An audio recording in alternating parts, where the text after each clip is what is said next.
Welcome to Unraveling Midlife. I'm your host, Sarah Spence. Thanks for joining me as I explore my own astrological midlife by speaking with all sorts of inspiring people about their life and work.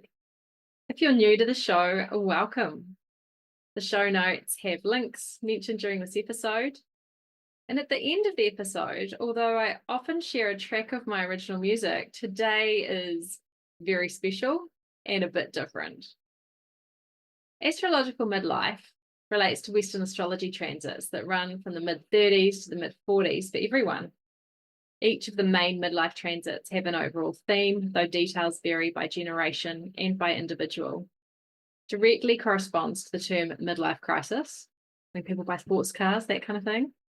Though I like to call it the midlife unraveling. And in a prior episode, I do outline how I did manage to get a car that looks a little bit sporty.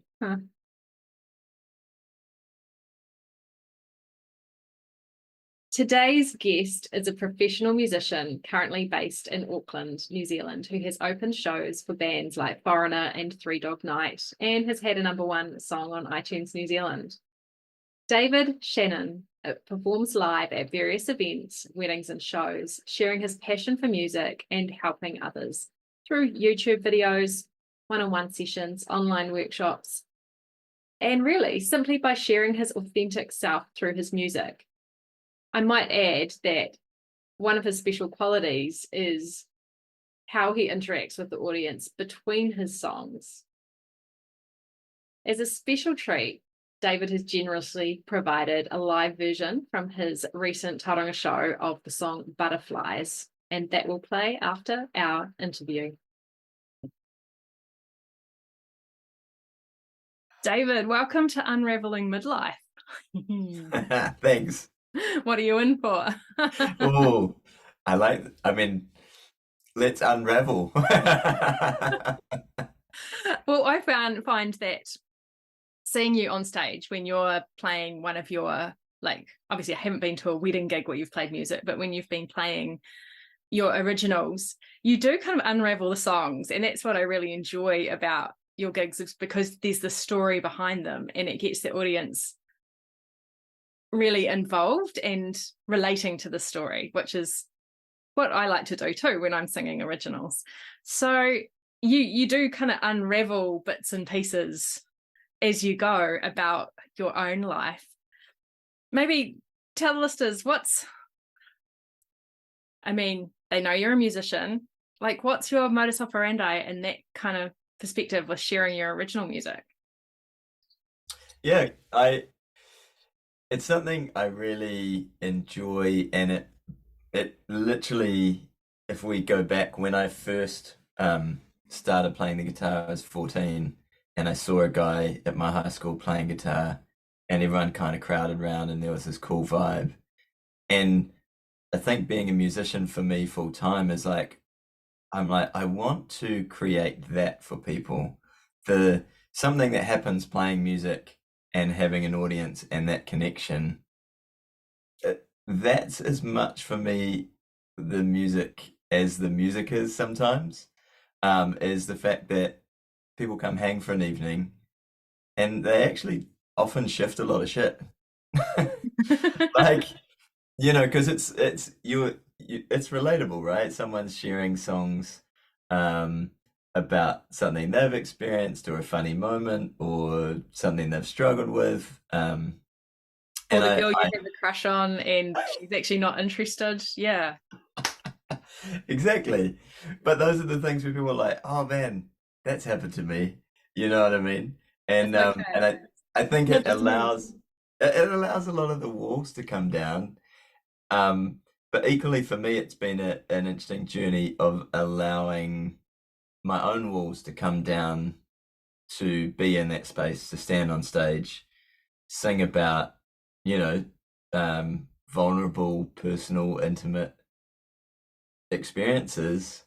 And I think I went from writing songs at home and literally when I'd hear my mum's car come up the drive, putting everything away and watching TV because I was super uncomfortable with sharing myself, So I guess now I feel in a really good space where I'm like, you know what, this is whatever I've done, not done, good or bad. It's like it all happened. And I think there's a nice thing that happens when you're open, because people are like, oh, maybe I could be like that too, and not have to hold up. We hold up a lot of walls in general, I think, just in the society we grew up in and all that sort of stuff. I feel like we're going deep real quick. Having seen your astrological natal chart, I'm not surprised at all. I looked at it and went, wow, this goes deep. I mean, I kind of knew that from having seen you play, but I went, oh yeah, I'm not surprised. You said, I've got a podcast where I can like talk about these deep things. I'm like, Yeah. And so when did you start deciding to share your original music? I honestly, I think more than anything was I'd been writing a bunch of stuff at home, and I guess, little bits came out, but I didn't perform my originals particularly. And I won recording time in a studio in Levin. And so it was like I had this book of songs, and I kind of went out and just recorded them. And so I did an album there with them. And then even doing the album launch for that, still so uncomfortable being like don't put it on now, but thanks for buying the album. Like I can't be in the room while you listen to this. But Yeah, I get that. that was my level of comfort, is I'd been okay in the studio with one or two people to just sing and record them, and then it's like, oh my gosh, this is actually public, this is released. And you kind of just have to get over yourself. I don't think there's necessarily an easy or good way to do it. It's just you have to take that risk of going like, here's my songs, and whatever you think of them is gonna be what you think. When did the album come out? Oh, this was 2011. Ah, I'm just looking at your Yeah. astrology date. So it was kind of just before your Saturn return, which is the point around the age of 29 where we all kind of have maturity comes in life experience in some way. Yeah. I was a similar age when I recorded for the first time. Yeah. I know what it means. It's like, I know what you mean when you say, oh, it's so hard to hear and see that people are like, listening. Yeah. There's a I think I shared about it in the concert, but there's a song I wrote. So interestingly, because we're talking about dates and things, around that time, also moved up to Auckland, got married, got separated a year later. So like a lot of just life changes. And I remember writing a song called Hurt People, which is like looking back at that kind of time as well. And it just being so, and I really feel like the song was well written and expressed what I wanted to express. And then also it's like I have not talked openly about getting married, getting divorced, any of that. It's something that I'm like, okay, went through, happened. I'm stoked for all of that journey in hindsight. But also I was like, oh, I don't want to stand on stage and like obviously sing about that, where it's like there's no hiding out, like, were you married? You're like, oh, maybe I was, maybe I wasn't. It's like, no, yeah, that's where it was at. Met a few people who have a similar story but aren't musicians, and it sounds like a really tough time. It is around that kind of stage in life where people have, I don't know, have a pregnancy or get married or get divorced, or something happens around that time. Of course it's different for everyone. Yeah.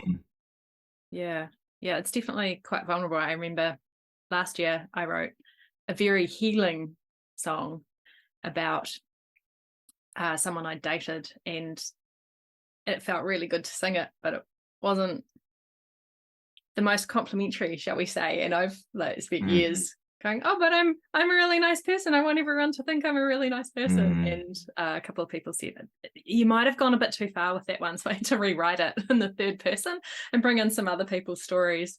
I think it should really belong in a musical, but I've been very careful not to let it onto social media because Right. and I'm not sure I'll ever perform it again. Yeah. Yeah, so music can be really healing in a lot of ways, and it did give a lot of women my age a real giggle. Yeah. I think there's an interesting thing that happens when you're allowed to say the thing that you're not allowed to say. And it's not even to act on it or that you want to stay in that state, but being able to just say it and be like, oh, okay. And it's like almost in the this is a weird one for me, but almost in the moment of saying some of those things where you're like, this is how I truly feel right in this moment. You're like, it's there for like 5 seconds, and then you're like, okay, I'm good now. Actually, I don't feel that way that I did literally 5 seconds ago because I've let all of it out 100%. Like it doesn't shift if you're censored a little bit. But it's interesting having people come up and go, oh, I'm so sorry to hear about your experience with blah blah blah, and you're like, oh, but I've processed it now, but you're only just hearing about it. Totally. Yeah. So your podcast is about being a musician in New Zealand.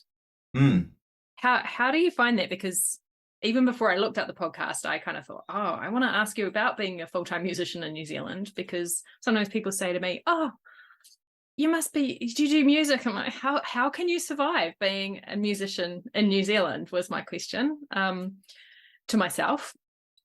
So what took you on that path? The vocation? Like, how do you find it? So like, where do we go? Where do we start? I had, when I said when I was 14 and heard this guy playing, it's like there was just a seed planted or a picture of like I want to be on stage performing. There's something that contributes to people, but it also contributes to me. It's this weird thing where it's like people are grateful, like thanks for putting on the show. I'm like, I'm grateful to you guys because I get to share more. Like I don't know, it's reciprocal in a kind of interesting dynamic. But I think doing music full time, one of the biggest things I had to get over was the chat around it. I grew up probably as you did, with people saying, well, yeah, I mean, that's a nice pipe dream, but what are you gonna... My dad sat me down when I was 18 on the front step at home and was like, when you're okay, you want to... This is just me going to uni to do music. This is like not even anything beyond that. I'm 18. It's like, how when you're 30 and have a wife and kids, how are you going to support them? And it's like, I will just work at this thing as opposed to working at a different thing, And in my head, my first gig was at a Starbucks in Palmerston North. We played Friday nights, and I think we got $50 each. That's right, actually. Yeah. And in my head, I was like, well, they paid me. So, I mean, if I wanted more money, like I could do a gig the next night too, sort of thing. Like, and I was busking back then, and I was like, well, every time I've gone busking, I've earned some money. So if I wanted more money, I could do more of it or improve my craft or any of those sorts of things. But I think there's a culture and a conversation in New Zealand. I still get it now. People go, one of their first questions often is like, what do you do during the day? And sometimes I'm just cheeky. I'm a shit, and I'm like, oh, I'm like, I don't know. What do you do when you're not at work? I like to go surfing and might watch Netflix or whatever, because there's that side you relax too. But the flip side is, I'm like, how do you think I learned or wrote these songs. Like, Be a professional muso. There's a lot of practice that goes into it. And I just crafting. think, yeah. But I think the conversation gets into your head. And so if the majority of people around you are when you tell them, hey, I'm gonna quit whatever else I'm doing and become a full-time musician next week, the conversation, the responses you probably get are like, oh, that's risky. Oh, that's wow, bold. Like, how are you gonna do that? And it's very fair, like, you know, like watching from the sidelines, you know. But if you talk to someone that does it full time, they'll give you a stack of things like you could do this, you could do this, I'd recommend this. Awesome. Good on you. Lots of people, lots of full-time musos I know, they teach music as well. Mm-hmm. Do you do that? Nah. No. Oh, Just performing. Just Yeah. performing. Cool. So I mean, I teach somewhat via some of the YouTube videos. I like to share things that I found useful in that. So, but yeah, I've just been performing apart from like occasional workshops or one-on-one sessions, since the end of 2010. Wow. Yeah. That's great. And have you, I mean, I know that you said in the concert that you do quite a few weddings, and you gave us a taster of some of that stuff, and I loved how you kind of melted a whole heap of pop songs in together. And I think I was one of the few of the generation who went, oh my God, I know this song from when I was a teenager with Mbop. Oh yeah. But like weaving in Annie Lennox and like a whole heap into a different track. You've got the kind of the wedding singer. I've seen you at a festival. Have you done a lot of festivals? Like, what kind of genre would you even say you are? Oh, I don't know the answer to that question. Hey, me neither for myself. Yeah, and I really like I don't know if you know Rodrigo and Gabriela, two kind of gonna say flamenco guitarists, very cool, but she's very intense. I love her, and he's super chill and laid back.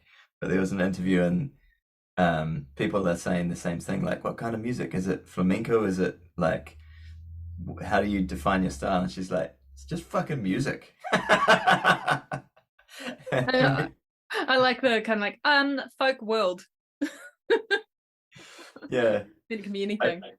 I feel like at the moment, I mean, I like a lot of different styles, and so those influences, whether subtly or strongly, show up in different tunes, and it's just something that I couldn't care less. Like, and so when people ask, I don't really have an answer because it's just not. It holds zero weight or interest to me. So, I mean, I could say whatever. I feel like maybe even after this chat, I might be like, from now on, I'm just gonna make up my own random thing. Because what happens is you say something, you're like, oh, I'd say kind of folksy pop, and someone will say to you after the show, be like, I think you're more country, and you're like, why did you ask me? Like, oh yeah, I guess there's a bit of a country lilt if you. Yeah, but I tend to put country in like people with voices that are like hardcore. The voice is hardcore country. But that's just me. But yeah. But I think that's the nature of all this is at the end of the day, everyone will go, oh, I actually feel like it's more this. We've all got our own opinions. And I think there's some value to some overall flavor. Like, if anything, I'd kind of go with an acoustic as a general thing. That forms the basis of my songwriting, even if they get produced as more of a band thing or whatever. But yeah, I thought I wasn't convinced that genre was important until I put out an album and put it on Spotify, and I'm not sure if it was via Spotify or what, but when I Googled it, and I found a screenshot on my computer the other day, it said that my album was Christian gospel, which it really, really isn't. So it's never I really love gonna it. go anywhere. And I started trying to email Google Music and go, guys, you've got it wrong. And I have no idea where it got that. But oh well. I was thinking maybe one day I might get around to re-releasing it and Yeah. put it under the right genre. But I mean, you're on streaming services, right? Like, what Yeah. do you use for your genre there? I don't know. I think some stuff has definitely shown up as country, where I was like, okay, that's stretching it, because to me, I'd say it's much more pop, kind of. But I think there's like a fit in a kind of folk pop I was so country hoping I was going to see you at kind of. the Auckland Folk Festival or something like that. Yeah, yeah. Maybe one day. So tell me about your thoughts on streaming services as a musician. So I've just done a podcast actually talking about Spotify, and yeah, I think very different opinion. I see a lot of posts where people are complaining about the like how much artists get paid and all that sort of stuff. And I guess I tried to give some perspective to put a song on Spotify.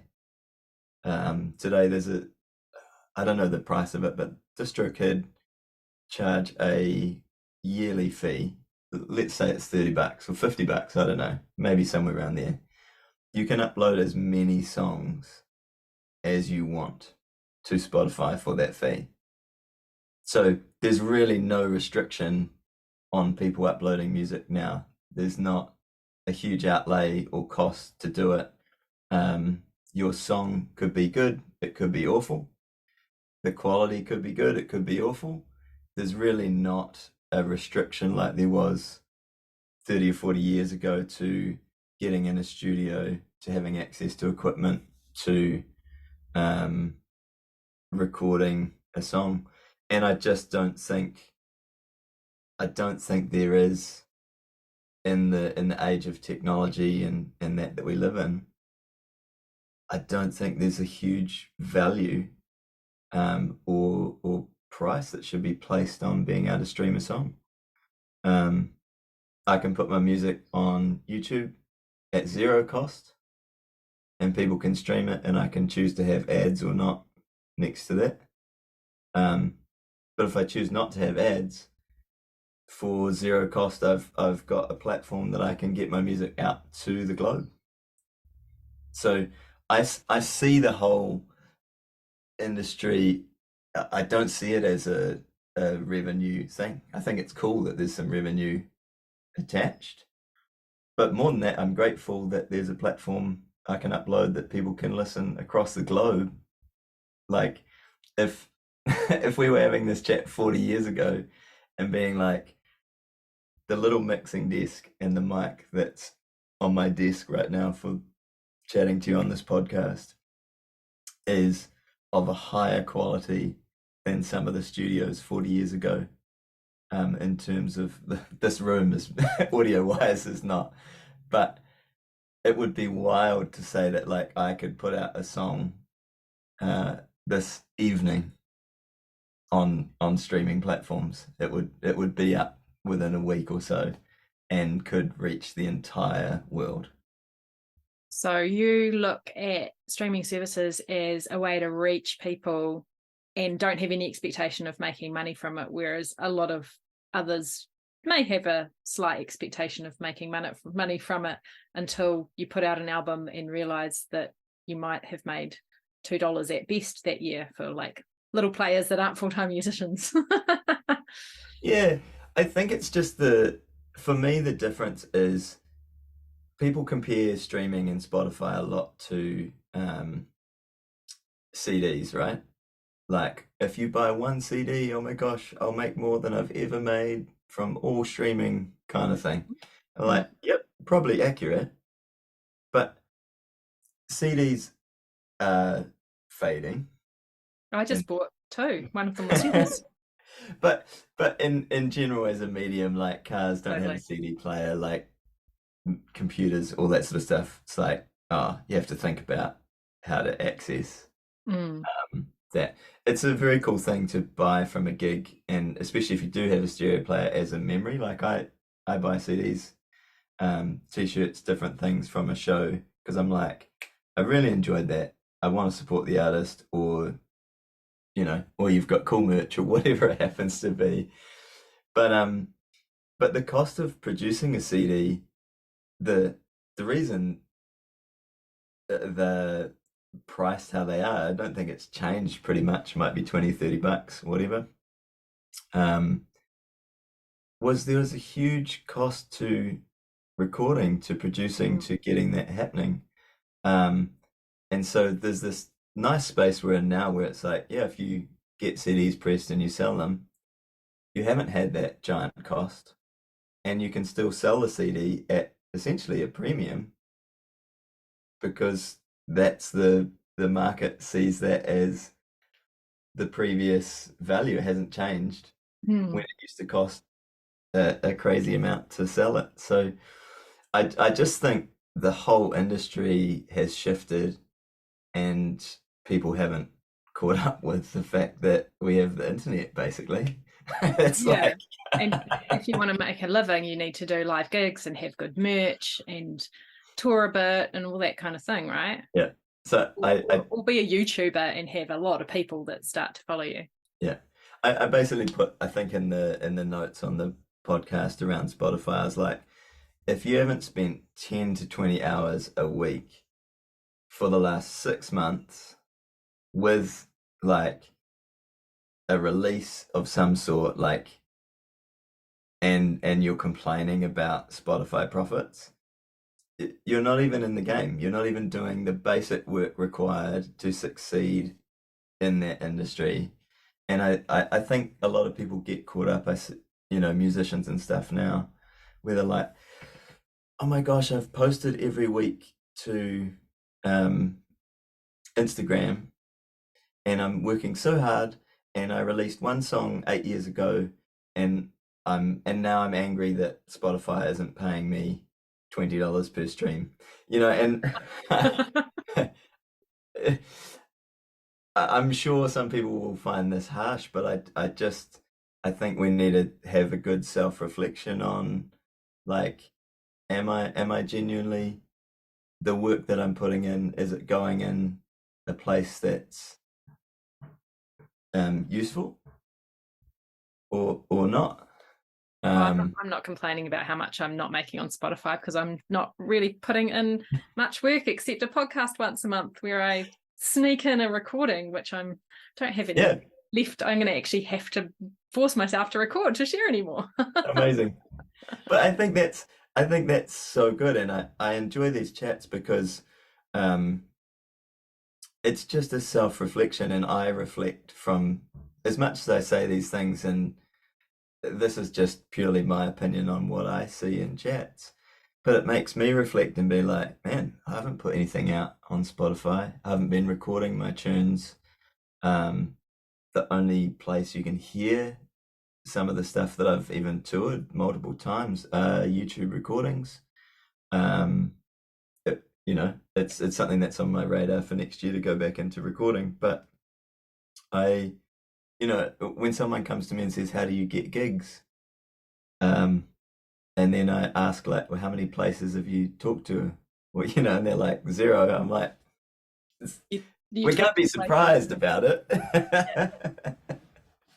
Yeah. So I think there's a level of honesty that I feel like all of us want to avoid.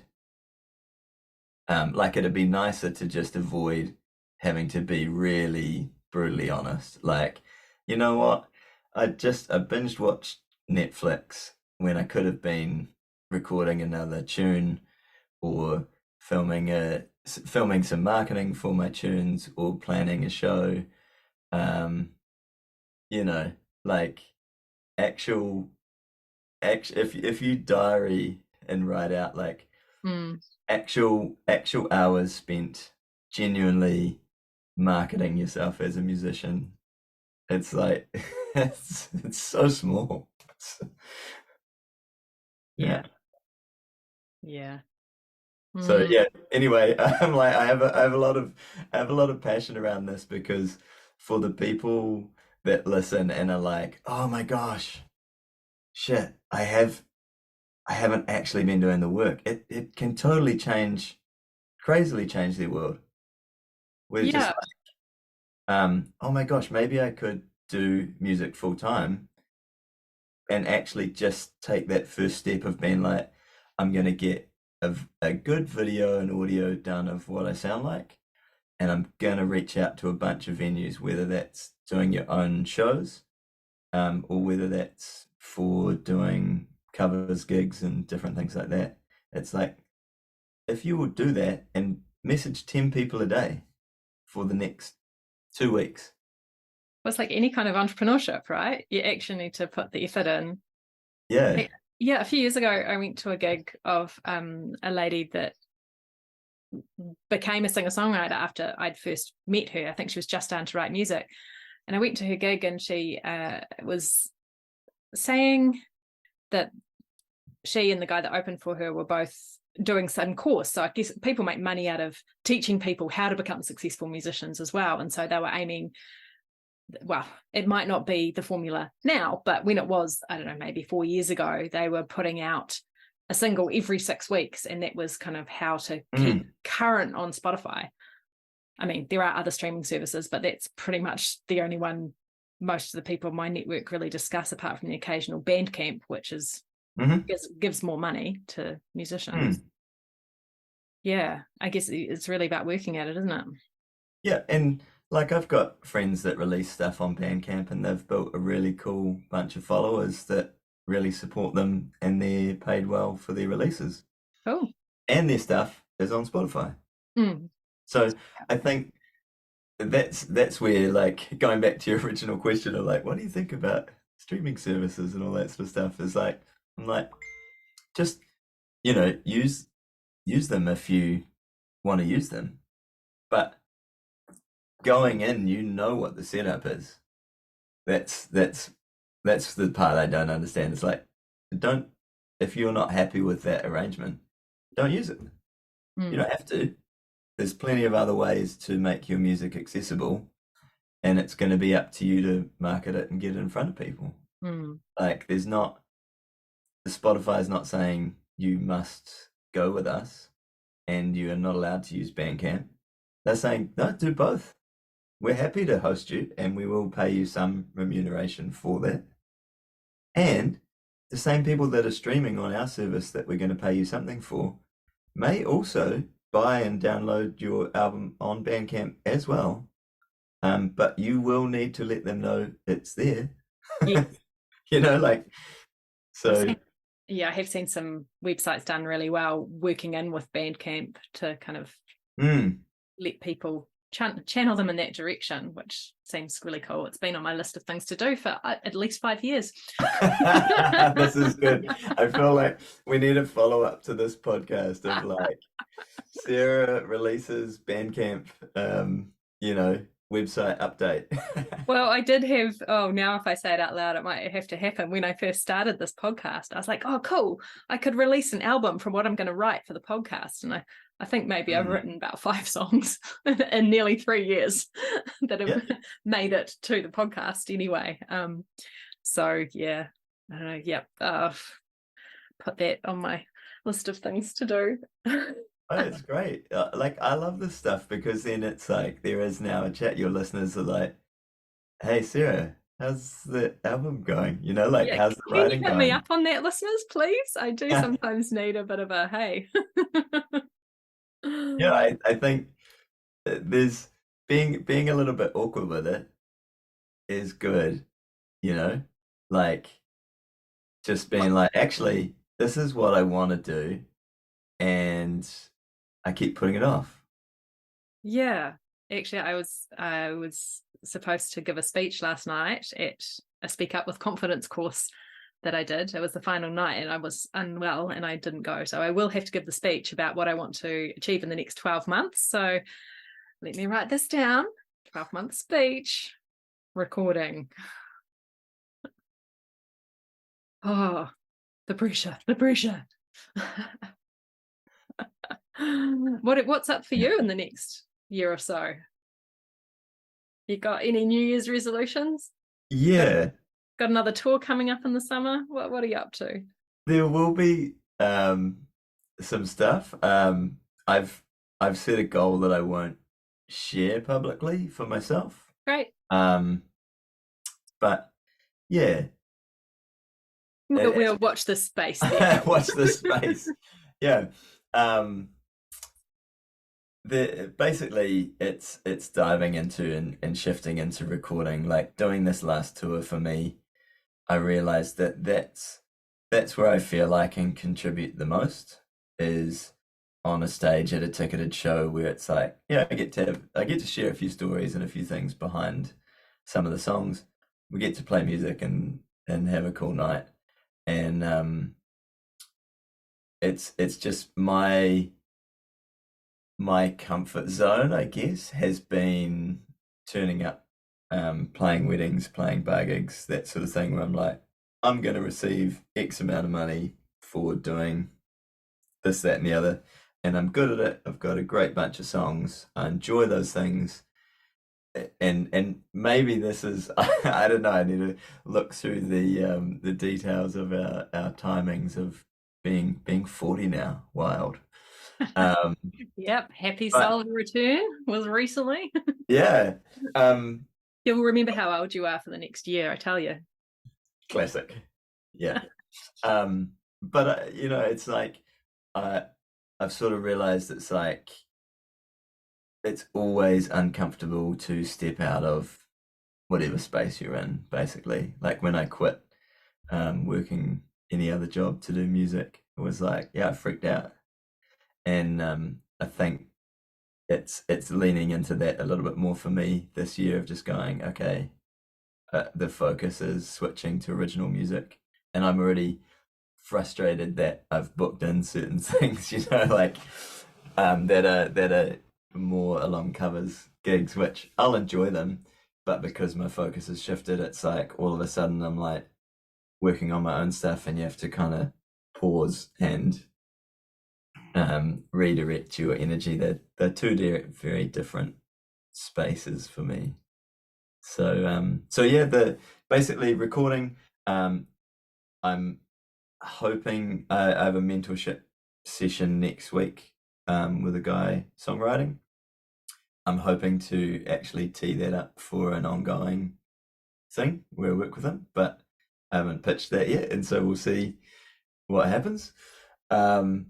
But essentially it's actually releasing and sharing music, and yeah, in a funny way, I'm like, if I die next week, that video of the Tauranga concert will be the only recording of some of the songs shared. So some of those things, I'm just like, I just want to create and actually release it and have it be beyond me, where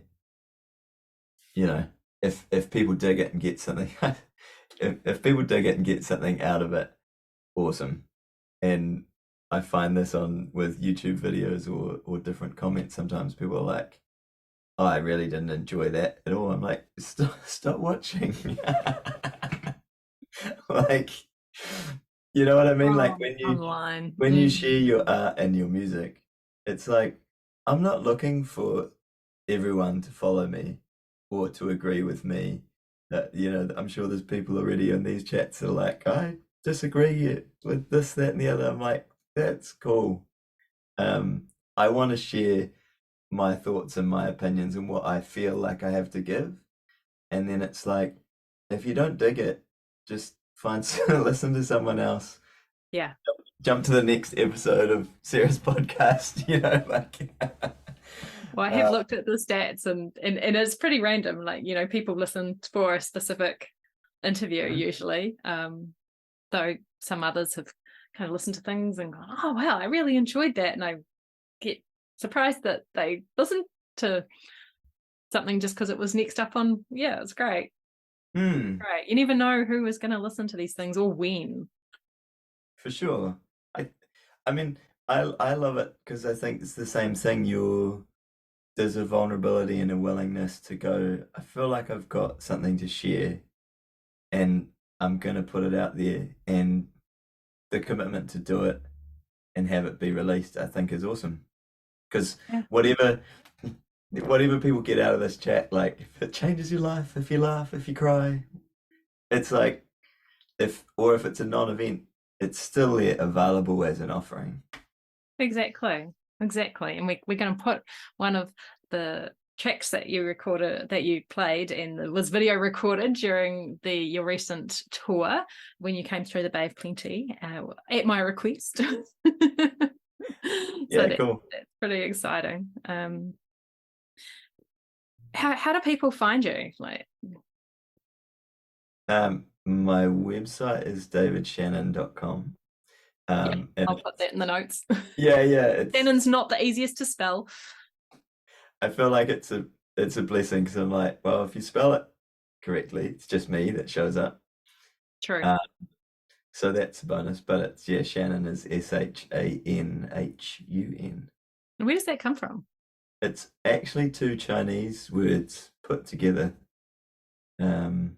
which my great-great-great-grandfather, I think that's right, married a Chinese woman, which back in the day, very risky. Was a dangerous man. No, I don't know. But Shinhun was his first two names, and they changed it essentially to Shanhun to look more European. Otherwise, my last name would be Chong. So there you go. That's interesting. I love hearing stories about, like, especially where names come from. So thanks for sharing that. Cool. So davidshanhun.com and good solid YouTube presence, which is linked to from your website, I note. Yeah. I mean, I feel like if you search my name on whatever platform, Instagram, Spotify, YouTube, Google, I will show up, which is fortunate of having an interesting spelling. Yeah, because your podcast is something around musicians, isn't it? Musician life. Musician life, real talk, which is basically, if you've enjoyed this chat and various tangents and rants, you'll probably enjoy the podcast. But it's basically the same thing I try to do with songwriting, is be a little bit vulnerable and be like, hey, this is the behind the scenes of maybe the work involved. I talked about touring and some of my thoughts on that and things that people have shared with me that have really helped and been useful. And yeah, it's been quite cool because different comments have come in of people asking to, like, hey, can you talk about this? Can you talk about that? So yeah, I'm digging having an avenue to just share, and with the goal that it contributes to musicians and others alike, I guess. Yeah, I find that really inspiring. I'm looking forward to listening to that tour one, and maybe I'll get to that other thing on the list, or one day I'll do a tour. Yeah. That's not just the same set of festivals that I usually go to, like I did last summer. I also, just even from our discussion today, you're talking about a music mentor. When I was working part-time last year instead of full-time, I did some music mentorship, and it was so good for my music. And that's probably why I had a good run of festival gigs that I had put so much effort into. And it was really nice to be putting that effort into it. But yeah, music mentoring is fabulous. It's just you have to have the time to do the stuff you commit to as well. That's what I noted. I think that's part of it for me as well, like, is having a mentor or someone in that space.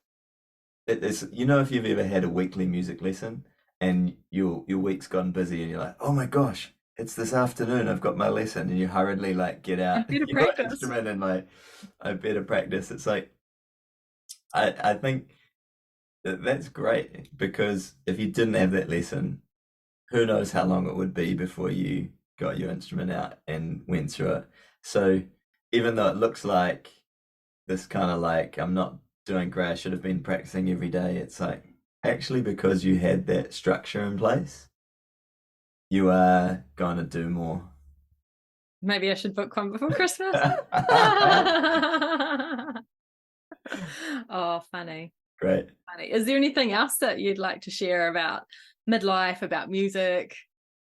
I just honestly for myself, I feel really excited in this space. Like, it's weird to think I'm 40. I feel like I'm just getting started, like, which is crazy because uh, I reckon even a couple of years ago, I'm like 40's so old, and you know, genuinely, that was my thoughts, and then you're like, oh shit, that's legit my age. I turned 40 before COVID. It seems like so long ago.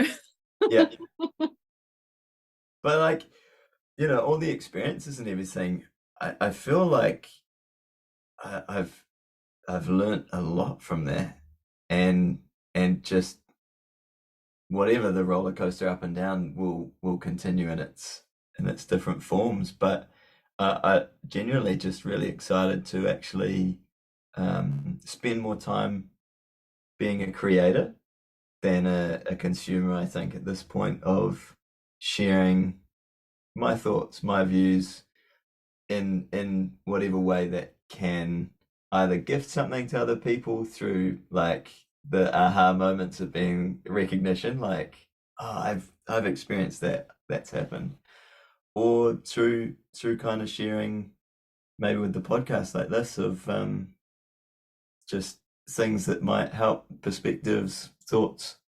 that might gift something to other people thinking about. Like honestly, in this chat, I'm like, it's wild that people don't think you can do music full time. It's just a conversation. It's limiting belief structures that can take some work to remove. Because I mean, my dad sat me down and had a similar chat when I thought about going back and doing a second degree after my science degree and doing voice, you know.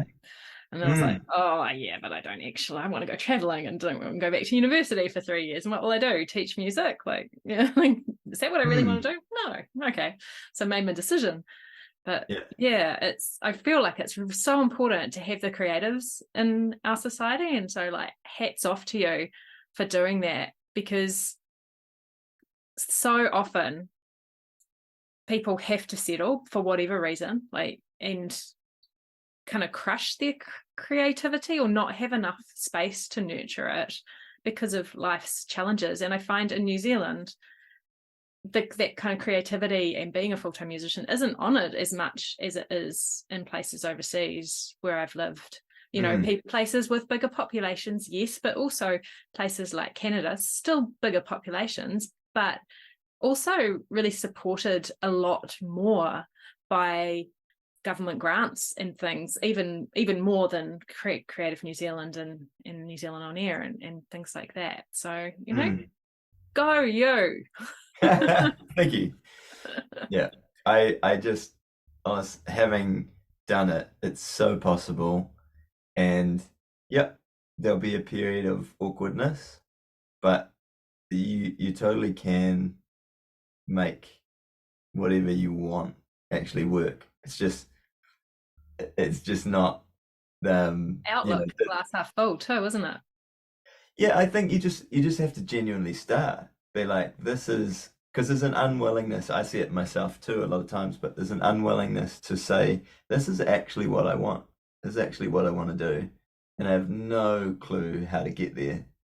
Because, you know, maybe you're in a job where you're like, I'm working 40 hours and I'm exhausted at the moment with family or other commitments or whatever you've got going on. And what I'd really like to do is be an artist or a musician or paint or write novels. And it's like, but if you at least get, even though I have no clue, this is what I'd ideally like, it's like you can at least start to just explore it.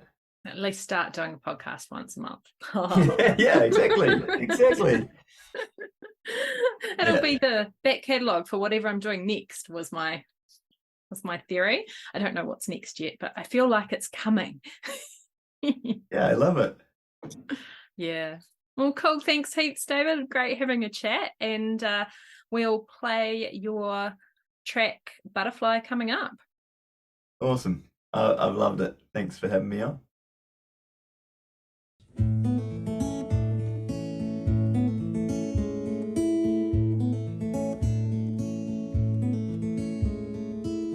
The sun's rays are sliding down, and I'm leaving in an hour to your place across town. Can't shake this feeling right within my soul. I still get nervous when I see you. Just thought I'd let you know.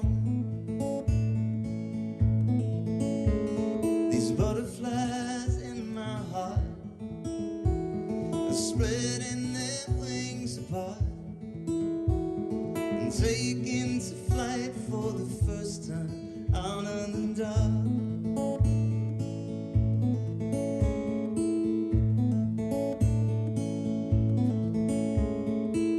I still remember the very first time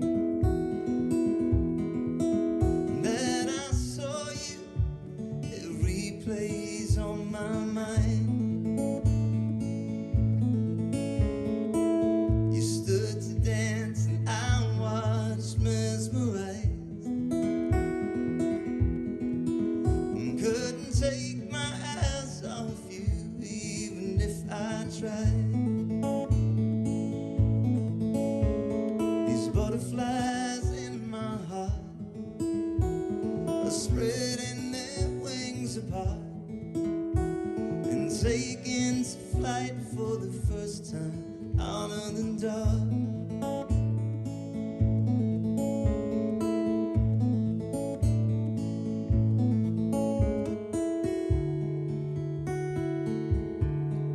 And I see you,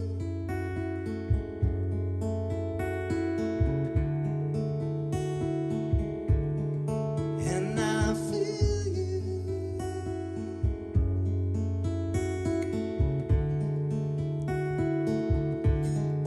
and I want you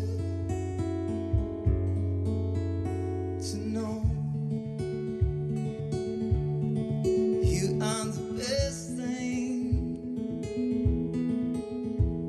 These butterflies in my heart are spreading their wings apart and taking to flight for the first time out of the dark.